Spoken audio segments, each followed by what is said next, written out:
ఈ సృష్టికి వెలుగునిచ్చే మహాశక్తి సూర్యనారాయణుడు. ఆయన లేకపోతే జీవమే లేదు, కాలమే లేదు. ప్రతి ఉదయం ఉదయించే సూర్యుడు మనకి ఒక పాఠం చెబుతాడు. ఎన్ని చీకట్లు ఉన్నా వెలుగుగా మారే శక్తి మనలోనే ఉందని.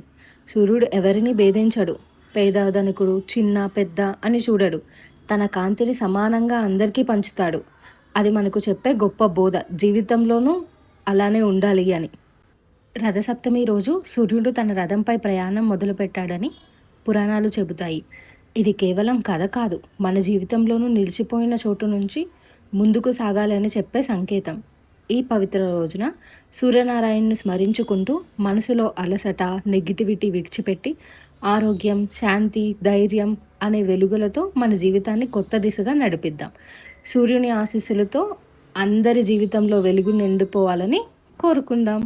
ఆ వెలుగు మన ఆలోచనలో స్పష్టతగా మారాలి, మన మాటల్లో నిజాయితీగా కనిపించాలి, మన మనసులో క్రమశిక్షణగా నిలవాలి, మన ప్రయాణాన్ని సరైన దిశగా నడిపించాలి. అందరికీ happy Rathasaptami. Thanks for watching. Please do like, share and follow for more interesting videos. By.